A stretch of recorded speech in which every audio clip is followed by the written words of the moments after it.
So we are in the third module of fiscal economics. We have been talking about the public revenue, sources of public revenue, uh, canons of taxation, the principles of taxation, and then we will have to study the major taxes in India, effects of taxation in an economy. This is ability to pay principle of taxation. After that, we will have to study the cost of service principle of taxation and benefit principle of taxation. This is ability to pay principle of taxation. This is an economic principle which states that the tax amount should be dependent on ability of the taxpayers. So the total tax burden should be distributed among the individuals according to their capacity, according to their ability to pay the tax or their capacity to bear the taxation. So the tax contribution should be in proportion to their ability to pay or to the ability to pay of the individuals or taxpayers. It doesn't mean that all individuals should pay equal amount of money.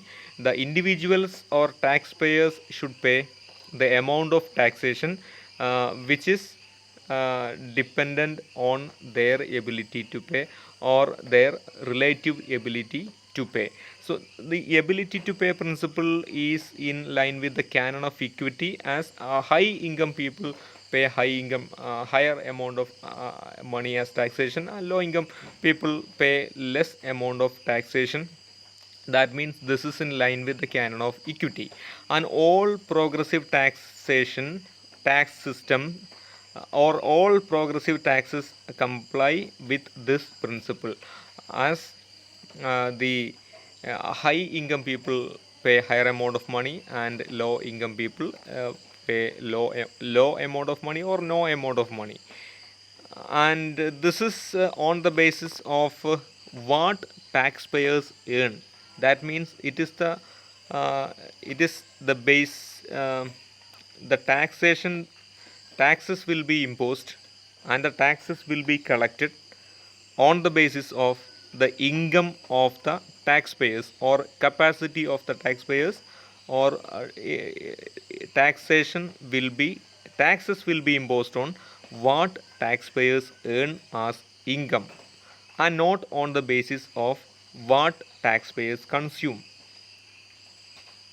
So the most suitable examples for the uh, taxation which is in line with the ability to pay principle are income tax and inheritance tax. In both cases, the ability to pay the tax will be highlighted, as in the case of income tax, high income people pay high amount of money as taxation, and more specifically the progressive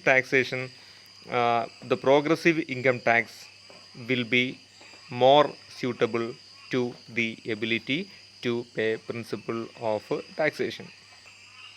So let's look how the ability to pay principle is related to the equality in taxation. The tax system should be equitable. We have learned already about the canon of equity. So equity should be ensured while introducing and imposing the taxation in a country. So the tax system should be equitable, as higher income people should be paying higher amount of money as taxation, and low income people only need to pay a low amount of money as taxation or no amount of money as a taxation. That means the tax system should be equitable, and whenever the tax system is progressive in nature, the tax system will be equitable in nature. The equality in taxation means equality in sacrifice. For paying the taxation. The total burden of taxation should be distributed among all taxpayers according to Dalton. So Dalton believes and argues that the tax burden should be distributed among all taxpayers. It should not be on a very few people. It should be on all taxpayers. It doesn't mean that all taxpayers should pay equal amount of money. It is not the case. Taxpayers should be able to pay in accordance with their relative ability, not absolute ability. So let's look at the implications of the principle. This is ability to pay principle, and primarily it is on the basis of the presumption that tax is a compulsory contribution. It is not voluntary. It makes some discomfort, as the people will not be ready to pay the tax voluntarily. They will only pay when it is strictly imposed by the government. So the tax is a compulsory contribution to the government. And second one, the tax is collected as a major source of public revenue, and it is imposed as per ability to pay the tax. The third implication is the tax imposition should be equitable, as high income people need to pay high amount of money, low income people pay no or less low amount of money. Fourth one is taxes should be imposed to minimize the total sacrifice. The total sacrifice will be balanced, it will be minimized by imposing taxes as per the ability of the taxpayers. Fifth one is it emphasizes welfare aspect not only of tax shares but also of expenditure. So now let's look the limitations of the ability to pay principle of taxation. First one, income is the main determinant of ability as per the ability to pay principle. But this is not always correct, as income is not only the determinant of ability to pay. Wealth may also be the determinant of ability to pay. Profession may be the determinant of ability to pay. The status of the people may be a determinant of ability to pay. So income cannot be the sole determinant of ability to pay always.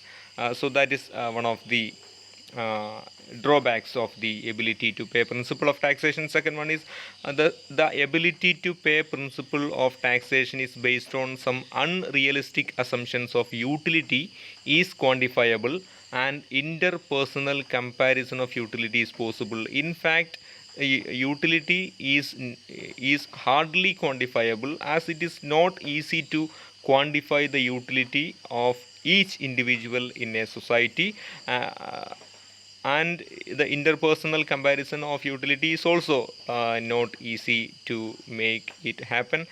So the principle is based on some unrealistic assumptions. The third limitation of the ability to pay principle is marginal utility of income will be declining, and it will not be same for all individuals in the society. So the cost of sacrifice will not be equal, as high income people uh,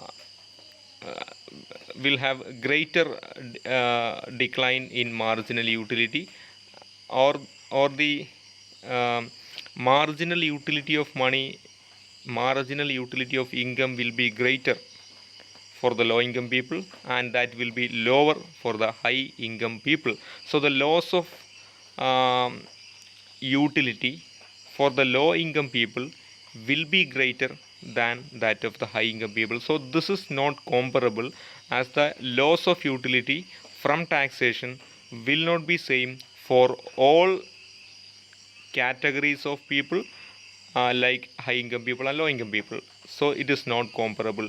The fourth one is this is a vague theory, as it is not clear which one is the comprehensive definition. It is not still clear which one is the comprehensive. In fact, it doesn't have a comprehensive definition.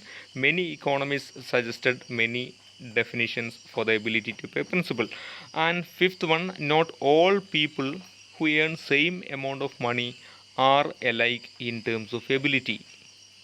For example, when an individual is receiving, when two individuals in a society are receiving 10,000 rupees as the monthly salary, but the liability of both individuals are different.